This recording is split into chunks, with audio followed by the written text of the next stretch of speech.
तो चलिए आज बात करते हैं उन सपनों की जो टूटे नहीं हैं, बस कहीं रुक से गए हैं। उस लड़ाई की जो अभी खत्म नहीं हुई है ना? आइए साथ मिलकर इस अधूरे अध्याय को समझते हैं। हर सफर में एक ऐसा मोड़ आता ही है जहां सब कुछ एकदम धुंधला लगने लगता है।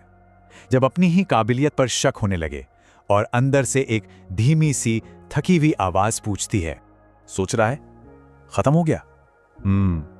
वो एक पल जब हिम्मत ना जवाब देने लगती है, जब लगने लगता है कि यार शायद बस यहीं तक था। नहीं, बिल्कुल नहीं। इस एक बात को ना दिल में उतार लो। अभी तो गेम शुरू हुआ है, ये कोई फुल स्टॉप नहीं है, ये तो बस एक कॉमा है। समझ रहे हो?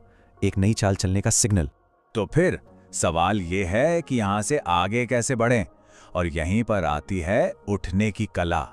एक बात याद रखना, एक झटका नॉकआउट नहीं होता।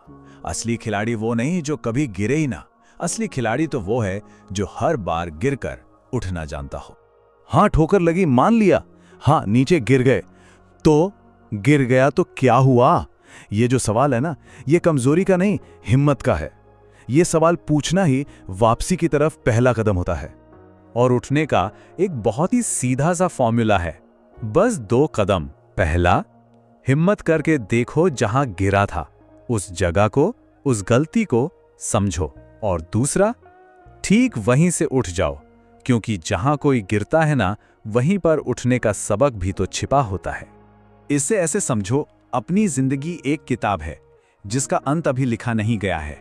ये कोई छपी हुई कहानी नहीं, बल्कि एक लाइव ड्राफ्ट है, और इसका पेन वो अपने ही हाथ में है। और इस सीधी सच्ची बात को हमेशा याद रखना, ये बात सीधे दिल से निकलती है। तोर कहानी अभी खत्म नहीं। अरे सबसे अच्छा हिस्सा तो अभी लिखना बाकी है। सबसे बड़ी जीत, सबसे शानदार वापसी, वो क्लाइमैक्स, वो सब अभी लिखा जाना है। और आखिर में सबसे जरूरी बात, हारने का सिर्फ एक ही तरीका है। चलो समझते हैं कि जीत और हार का असली मतलब है क्या। आखिर ये हार है क्या? ये कोई बाहरी नतीजा नहीं, ये बस एक टेम्पररी स्टेट है, एक अस्थायी हालत। और ये परमानेंट सिर्फ और सिर्फ तब बनती है जब इसे हम अंदर से खुद मान लेते हैं। तो इस आखिरी और सबसे शक्तिशाली सच को गांठ बांध ले कि जब तक तू खुद हार नहीं मानता, तब तक तू हारा नहीं है। दुनिया की राय, मुश्किल हालात, ये सब बस बाहर का शोर है। असली फैसला तो अंदर होता है। और जब तक लड़ने का वो जज्बा जिंदा है, तब तक तू हारा नहीं है, कभी नहीं।